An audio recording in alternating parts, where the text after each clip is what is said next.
Isiah Harwell said being at the Kennel, quote, feels like a home. And if the Zags secure a commitment from the top 2025 guard, there is no doubt he's going to become a Gonzaga legend. You are Locked On Zags, your daily podcast on the Gonzaga Bulldogs. Part of the Locked On Podcast Network. Your team every day.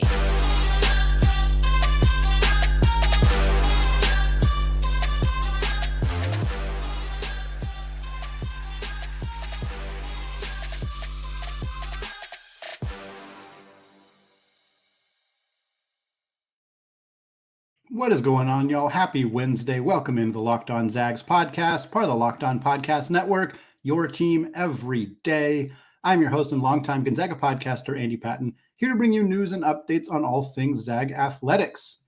Today's episode of Locked On Zags is brought to you by Game Time. Folks, download the Game Time app, create an account now, and use promo code Locked On, and you'll get $20 off your first purchase. Well, we got a couple of 2025 recruits to discuss today. We're also going to talk about Nolan Hickman's remarkable turnaround this season, what he's doing differently than he has done in the past, and why that is critical for Gonzaga's success this March. And we're also going to close with some Zags in the NBA talk, some Domantas Sabonis love, some Chet Holmgren love, a fun Jalen Suggs highlight to close it out. But we're starting off the show with what was one of the biggest stories to come out of Saturday's game against Santa Clara. Haven't gotten to it yet, but there was a phenomenal article from the great Theo Lawson at the Spokesman Review discussing Isiah Harwell's visit to Spokane. Now, for those of you who need a refresher on Isiah Harwell, he is the number 7 ranked player currently in the class of 2025 at both On3 and 24/7, two of the most reputable recruiting services websites.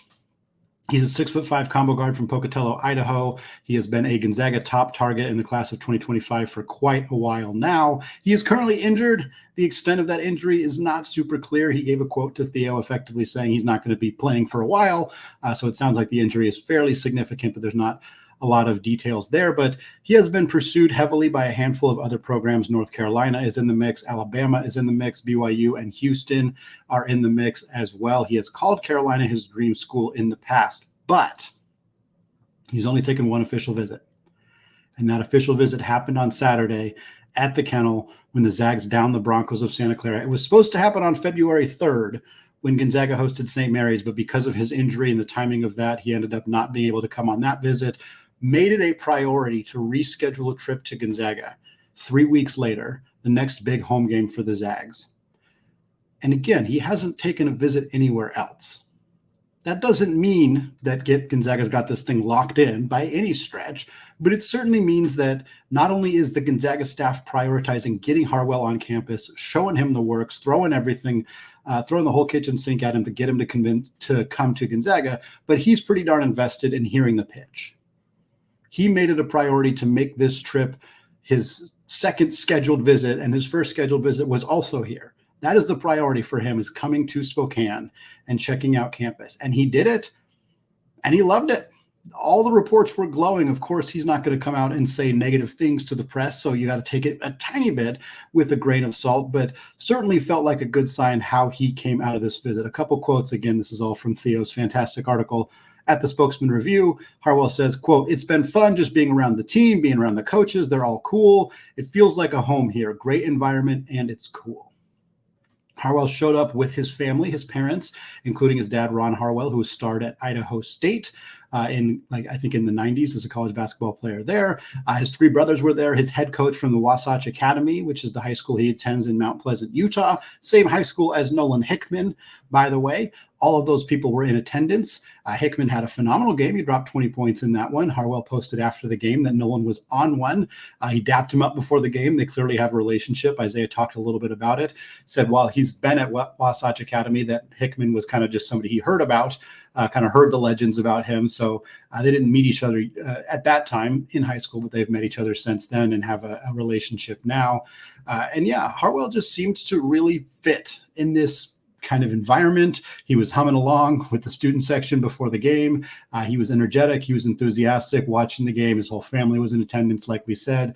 Afterwards, he gave another quote here kind of talking about his perceived fit at Gonzaga and in that system. And I thought he really nailed exactly what makes him an appealing prospect to Gonzaga and why Gonzaga should be an appealing school to him just as a basketball player. And here's his quote. He says, "They play with pace, they play in transition well, they play through their guards and bigs. When they have a mismatch, they go for it. I feel like I bring a lot to the table because I'm a bigger guard. I feel like that creates a lot of mismatches, so I feel like it's a great system for me." Isiah, buddy, I agree 100%. All of that sounds fantastic. Isiah's size, his strength, his ability to play as a facilitator or as a lead guard, as a scorer, really put him in a position to be what would be a really phenomenal addition for Gonzaga. He would fit perfectly. He'd be able to play right away. As a 2025 prospect, he'd come in after Nembhard and Hickman are gone, out the door, could step in and start right away. Gonzaga doesn't typically promise playing time to freshmen right out of the chutes. It's potentially part of the reason that somebody like Zoom Diallo, who is going to come to campus in 2024, maybe doesn't show up because he knows that Nembhard and Hickman could both be back and that starting may not be an option for him. Whereas for Harwell, Gonzaga rarely, I think, guarantees his starting spots, but it makes a lot more, the timing lines up very well for Harwell to come to campus in 2025, immediately step into a major role, if not a starting role, and cruise from there. He has not indicated when he's planning to commit. He says he will do it when it feels right. But again, until he starts scheduling other visits, which he's probably going to do, I don't want to say that, if Harwell schedules a visit to Carolina, it's over for Gonzaga. That's not necessarily the situation we're in. Most players are going to explore multiple options. But until he does that, Gonzaga feels like a pretty heavy front runner. And even if he takes other visits, Gonzaga's still going to have to check in. They're going to have to kind of keep their eye on it. But I still feel like they're in a really good spot right now to potentially land what would be a really huge fish for the 2025 recruiting class. Gonzaga does have their sights set on a handful of other players in 2025. We've talked about Nick Kamenia a handful of times, Jalen Harrelson, Efioza Oliogu, like a handful of other prospects that they have pursued. A new name did crop up quite recently in that 2025 class. His name is Lino Mark. He is a point guard at Notre Dame High School in Sherman Oaks, California. That is the same high school that Dusty Stromer just finished his tremendous career at last season. Lino is a 6'2" guard. He's not super highly ranked. He's 130th in the 24/7 Sports composite rankings. On3 does not have him ranked. Rivals has him 140th, I think. ESPN only ranks 100, but they don't have him ranked as well. And that kind of lines up with how his recruiting has gone up to this point. He took an official visit to San Diego. Met with Steve Lavin, took an official visit at the University of San Diego. He's currently in the process of setting up visits at TCU, at Providence, and at Northwestern. He also indicated that Gonzaga is a school that is in contact with him. The list of other schools in that list included USC, Oregon, Seton Hall, BYU, and Nebraska. This could mean a lot of different things. It could mean an assistant coach said hi to him because they were watching a Sherman Oaks game because Dusty was in town. It could be that they really seriously are pursuing him and I just haven't decided if they're going to make an offer yet, but that they're more invested than maybe this has led on. It could mean a lot of things. Because he's not a super highly regarded prospect, I suspect that this is more of a, hey, Gonzaga has checked in here. But it's always worth acknowledging when these things happen because, for starters, Gonzaga is really good at identifying talent before the ranking systems get there. When they first started talking to Braden Huff, he was barely a top 150 prospect in a similar spot to where Lionel Mark is. That could change. Corey Kispert didn't even finish his high school career as a top 100 prospect. He was a 4-year star for Gonzaga, 15th pick in the draft, still an NBA player. Gonzaga's interest in a player is not based on where they are in the rankings. So who knows whether this is something more serious or not? It's hard to say, but I'm going to report any names that we hear Gonzaga being connected to because you never know if Gonzaga has seen something that maybe other people aren't seeing and they're trying to get ahead of the curve a little bit and potentially try to sneak a recruit who's going to shoot up those rankings in the next couple of years. Well, lots of different things have really helped lead to Gonzaga's turnaround this season. Ben Gregg moving into the starting lineup, talked quite a bit about that. Ryan Nembhard's increased efficiency, Graham Ike's attitude shift to wanting the basketball more on the block. Those are all key reasons for Gonzaga's season turning around, but the biggest key has been Nolan Hickman. And we got more on that coming up after a word from today's sponsor, Game Time. Folks, sometimes family events are best when they are planned on the spur of the moment, and for that you need Game Time. because Game Time is the fast and easy way to buy tickets for all of the sports and music, comedy, and theater events near you. Plus, with killer last-minute deals, all-in prices, views from your seat, and their best price guarantee, Game Time takes all the guesswork out of buying tickets. We're just under 2 weeks away from the from the WCC tournament. If you're still looking to get yourself some tickets out to go see the Zags, Game Time is the perfect place to go find those seats. Even if you just wanted to go for a day or two, Game Time is perfect for that kind of event. So take the guesswork out of buying tickets with Game Time. Right now, new Game Time use code LOCKEDON will get $20 off your first purchase. Terms do apply. Download Game Time today. Last minute tickets, lowest price, guaranteed. All right, segment 2, still Andy Patton, still Locked On Zags podcast. And we're talking Nolan Hickman here in segment 2 because so much of the conversation this season has been about the change that happened to Gonzaga when Ben Gregg entered the starting lineup. And Dusty Stromer got to adjust to being more of a bench player like he's more comfortable with in his freshman year. Ben added rebounding and tenacity to the starting lineup, and it really helped turn things around. There's also been a lot of conversation about the conversation that Mark Few and Graham Ike had before the San Diego State game, where he basically said, you need to demand the ball more. You need to be more assertive on the floor. Graham has taken that and really ran with it in a big way. Also, quite a bit of conversation on this podcast in particular about Ryan Nembhard's increased efficiency as an outside shooter, his decision-making as an overall scorer, the dramatically increased assist-to-turnover ratio that we saw from the calendar flipping in January. All of those have been vital, key elements of Gonzaga's success in the second half of the season. There's even more. Braden Huff has become more consistent on both ends of the floor, et cetera, et cetera. It goes on. But Nolan Hickman, a player who has received so much ire and criticism from the fan base since his freshman year, a player who's been asked to play multiple different roles throughout his only 3-year Gonzaga career up to this point. Nolan Hickman is thriving in a way we have never seen from him. And we need to give him his flowers because his growth, his development, his decision to accept a role as an off-ball player. Nolan Hickman came to Gonzaga expecting to be a point guard. He played behind Andrew Nembhard, thought year 2, I'm going to step into the starting lineup as a point guard. And he did. And it didn't go great, partially because he struggled, partially because the team as a whole struggled. The guard unit just wasn't very cohesive last year. And then things changed this offseason. Basically, every guard on the roster leaves. And it looks like Hickman's going to step back into that starting guard role and just have talent replaced around him. Instead, the Zags go out and get Ryan Nembhard, a clear peer point guard. And they tell Nolan that he's going to switch to playing off the ball. And he does it. And he thrives. Currently averaging 14 points per game, along with 2.6 assists, 2.3 rebounds, and 1.1 steals, shooting 51% on twos. Folks, Nolan is averaging 41.3% from distance this season, just over 41% from three. He's also 86% from the free throw line. That is a career high in every one of those metrics, except for assists, which is not surprising as he has taken on a different role where he is not being asked to facilitate the offense, not being asked to be the primary passer, facilitator type player. That's not what he's being asked to do. He is, however, being asked to score more, and that is evident by the numbers. He's taking 5.7 three-point attempts per game. Last year was 3.5.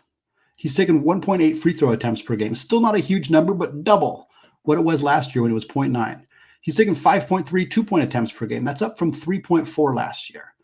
Nolan is taking significantly more shot attempts from distance, significantly more shot attempts around the rim, significantly more free throw attempts as well. He is more comfortable looking for his own shot. He is more comfortable taking a bad possession, a broken play, and turning it into an offense, turning it into some kind of scoring opportunity.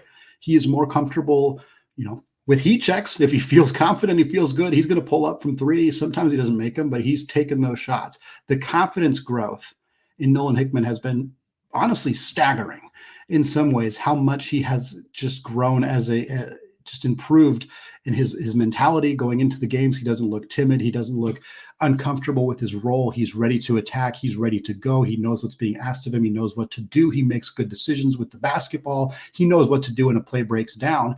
And I think one of the biggest things is that for the first time in his 3-year career in Gonzaga, he's not struggling in the second half of the year.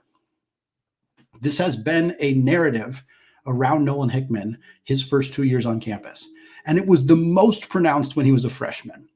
And freshmen struggle in the second half of the year. It's part of the reason I'm excited to see Dusty Stromer not struggling right now and playing like he has at the beginning of the year, because most freshmen go backwards in the second half of the year. It's the first time playing this many games, traveling on the road, balancing school, first year away from home. Like, it's hard. It's hard being a college freshman in the second semester, especially when you're traveling as much as you are and working as hard as you ever have. Nolan Hickman is a freshman in the 21-22 season. From November to January, he averaged 7.2 points, 1.7 assists, shot 36% from three. From February to March of that same season, he averaged 1.9 points, 0.6 assists, shot 6.7% from three. His numbers plummeted. He was virtually unplayable in the second half of his freshman season at Gonzaga. Last year, having stepped into the starting point guard role, his numbers didn't fluctuate as much, but there was still a difference. From November to January of his sophomore year last season, he averaged 8.3 points, 3.5 assists, and shot 35% from three. The second half of the year, in February and March, that went from 8.3 points down to 6.9 points, went from 3.5 assists to 2.5 assists, 3-point percentage stayed about the same, but the overall scoring numbers dropped. And then most notably, when Gonzaga got into the NCAA tournament, Nolan Hickman was effectively a non-factor. He had 6 points against Grand Canyon. He had 2 points against TCU. He did not score against either UCLA or UConn. So while it wasn't quite as much of a sharp entire second half decline for Nolan Hickman last year, he did not show up in the NCAA tournament. We're obviously not into the NCAA tournament yet. We're not even into March yet as we're recording this. So how Nolan Hickman does at the very end of the year remains to be seen. But here's what I can tell you. From November to January of this season, Nolan Hickman averaged 13.3 points, 2.6 assists, and shot 38% from three. From February to March of this season, or I guess February to right now of this season, Nolan Hickman is averaging 16.1 points, 2.7 assists, and he's shooting 49% from three. Nolan Hickman has been scorching hot in the month of February. Absolutely on fire. I should acknowledge that in the first half of the season, he was averaging 2.6 assists and 1.7 turnovers. In the month of February, he's averaging 2.7 assists and 0.9 turnovers. So basically the same amount of assists, and has cut his turnovers in half in the month of February. He has also scored 19 or more points in 6 of Gonzaga's last 12 games. Nolan Hickman has only scored in single digits twice in the year 2024. One of them was the road game against Santa Clara, where everybody except Anton Watson struggled. The other one was 7 points against St. Mary's. 7 points against St. Mary's might as well be double digits. That's what it looks like when you play St. Mary's at their pace. He has been in double figures every other game this season. It is hard to understate the impact that Nolan Hickman's growth, his attitude, mindset change, his confidence, his willingness to play a different role, it all deserves so much attention, because what Gonzaga has now is a floor spacing two guard. They have a secondary ball handler who can effectively run the pick and roll, arguably as good, if not better, than their starting point guard in Ryan Nembhard. They have a player who can get out in transition and get offensive points easily that way, while also getting the team out in transition if he gets the basketball. They have a guard who is a solid on-ball defender. They have a guard who can free up Ryan Nembhard to create and do things that he's good at doing because of that floor spacing ability, because of his ability to create on his own as well. Defenders can't just leave Nolan Hickman. He's either going to hit a three if he's wide open, or he can create his own shot if he gets some momentum going downhill. He's a great broken play guy. Play breaks down, offense doesn't work, you're just swinging it around because you're trying to catch the defense off guard. Nolan Hickman, he thrives in that setting. That is where he's really good. This Nolan Hickman, who's good in those situations, who takes those late game or late clock shots, he wasn't that guy as a freshman. He wasn't that guy last year. It is, when you're in the moment and you're just watching the games, game by game, it's kind of hard to forget, or it's hard to remember the difference between who this version of Nolan Hickman is, who's throwing up threes with 2 seconds left on the shot clock and jogging down the court before the ball even hits the net. Like, this version of Nolan Hickman is not who we've seen. And more than anything else, more than the starting lineup change, more than the attitude adjustment for Graham Ike, more than anything else that has happened, that growth from Nolan Hickman is why Gonzaga is in this position. is why Gonzaga is going to make the NCAA tournament unless they lose out this season, when a few months ago that didn't look like the case. Nolan Hickman's growth is the reason for that.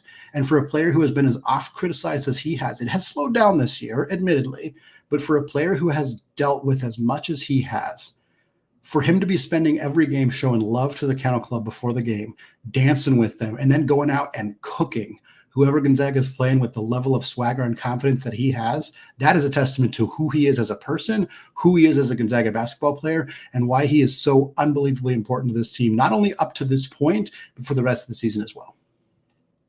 But we're going to close out the show, switching gears, talk about Chet Holmgren, who continues to break NBA records. Domantas Sabonis continues to play like the all-star he completely should have been. We got more on all that coming up after a word from today's sponsor, FanDuel. Folks, get buckets with your first bet on FanDuel, America's #1 sportsbook. Because right now, new customers get $150 in bonus bets with any winning $5 bet. That's $150 in your pocket if your bet wins. You can bet on all of your favorite Zags in the NBA players and their teams with quick bets, live same-game parlays, exclusive props, and more. Domantas Sabonis taking on Nikola Jokic on Wednesday evening. Really fun matchup between two fantastic European bigs. Denver's 6.5-point favorites, but Domas, we're going to talk about it momentarily. He is an absolute wrecking ball, and I wouldn't be surprised to see him lead the Kings to an outright victory in that one. If you want to toss some money down while you watch that one on Wednesday night, visit FanDuel.com/lockedon and shoot your shot. FanDuel, an official sportsbook partner of the NBA. All right, folks, closing out the show today, talking Zags in the NBA. We got some Chet Holmgren updates, some Domantas Sabonis updates, and a Jalen Suggs update to wrap us up for the day. We'll start with Chet Holmgren. Chet is continuing to basically just reestablish the record books for NBA rookies, for NBA players in general. He has already established his name very firmly in the NBA record books. Very recently, he became the first rookie in NBA history to have 150 blocks and 100 made threes in a single season. First rookie in NBA history to do that. Folks, he's played 57 games. The NBA season is 82 games long. For Chet to become the first rookie to ever do that, and he does it in less than 60 games, he's not only the first rookie to do this, he's the fourth player ever.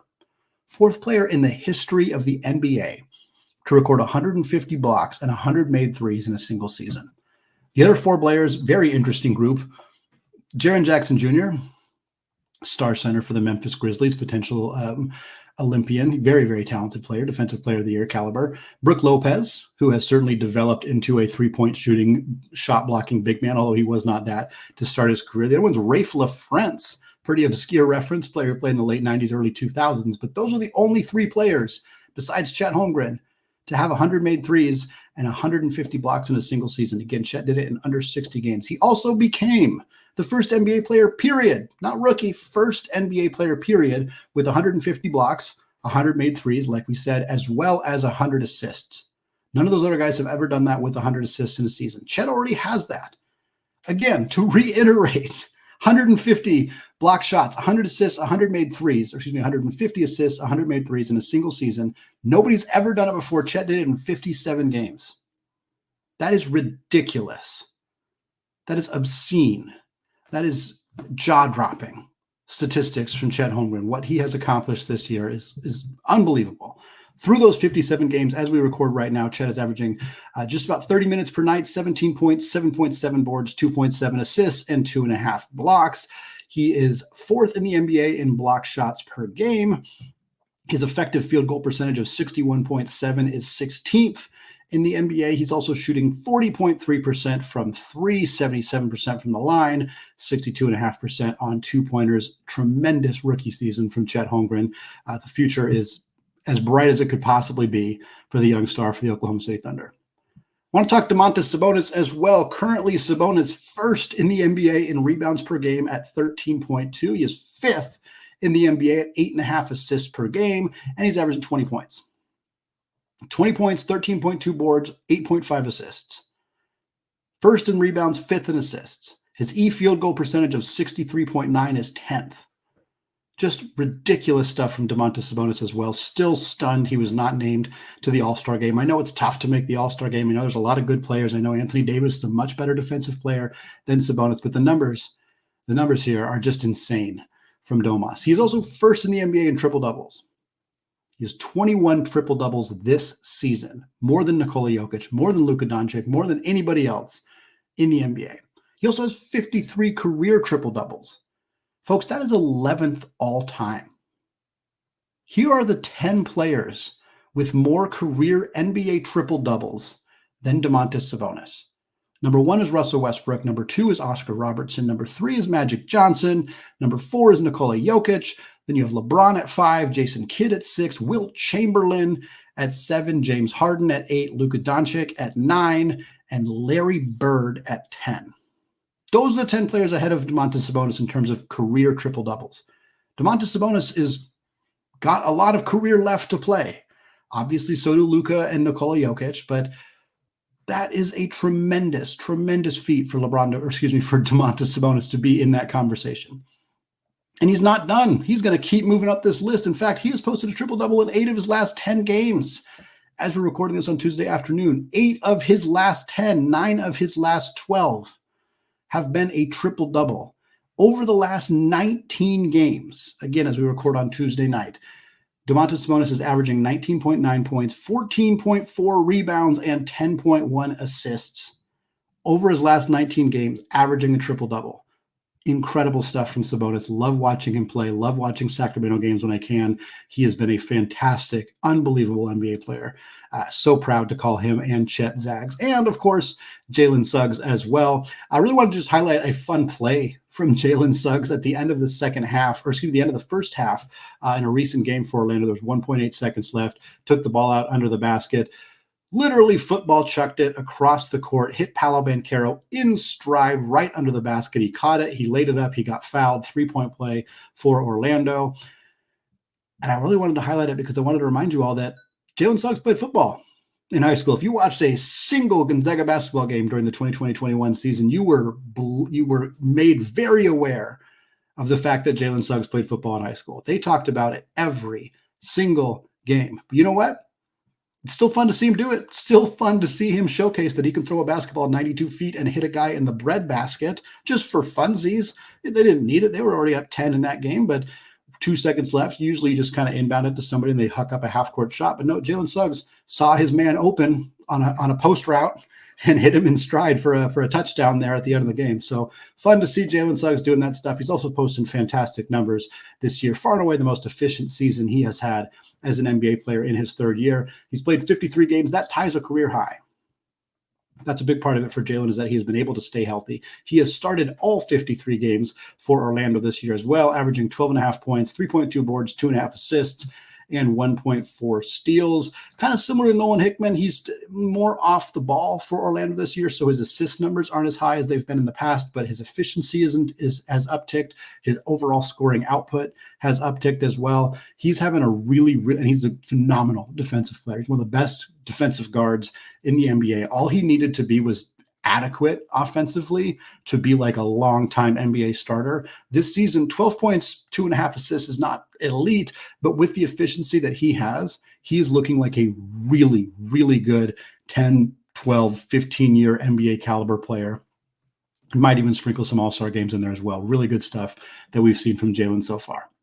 That's going to wrap it up for us today here on the Locked On Zags podcast. We'll be back on Thursday with a big old preview, getting you ready for Gonzaga's game against San Francisco, at the Chase Center in San Francisco on Thursday. We'll get you ready for that game. We'll get you prepped for Gonzaga against St. Mary's coming up over the weekend as well. Thanks again to those of you who are making the show your first listen or your first watch of the day. And until tomorrow, as always, go Zags.